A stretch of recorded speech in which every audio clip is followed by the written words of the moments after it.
Samsung just unveiled the Galaxy M55 and it's the mid-range device everyone was waiting for from Samsung. Remember that Samsung's current trend is to launch their devices with Exynos processors, which are manufactured by Samsung itself. In some cases, they have been disastrous processors. In the case of the Galaxy A55, as a first impression, it gives us the feeling that it will be a good processor, but we are barely going to test it in more depth.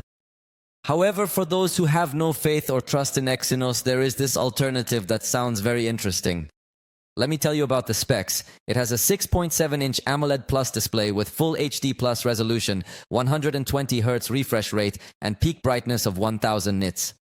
It also possesses stereo sound, and in the instance of cameras, it is accompanied by a 50-megapixel front camera, which is quite impressive.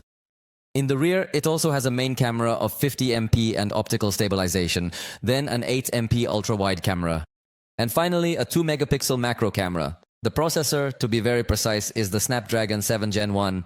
Additionally, it has a 5000 mAh battery and supports 25W charging, but the charger needs to be bought separately. So, honestly, there's not much more we could ask for. Obviously, in terms of design, it comes inferior to the Galaxy A55, which has a glass back and aluminum frames, since in this case the Galaxy M55 comes with plastic as its main material. For same reason, it weighs 180 g, lighter than Galaxy A55, with thickness of 7.8 mm. Obviously, it comes with Android 14 and One UI 6.1 operating system running on it and supports connectivity for Wi-Fi 6 networks.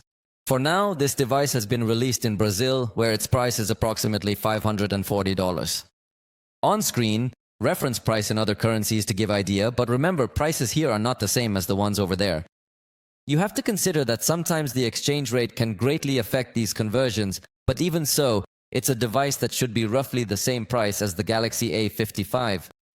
So it will be an excellent option for those who don't want an Exynos processor and are willing to sacrifice the aluminum frames. Honestly, the main difference between the Galaxy A55 and the Galaxy M55 will be the processor. The rest of the features are very similar.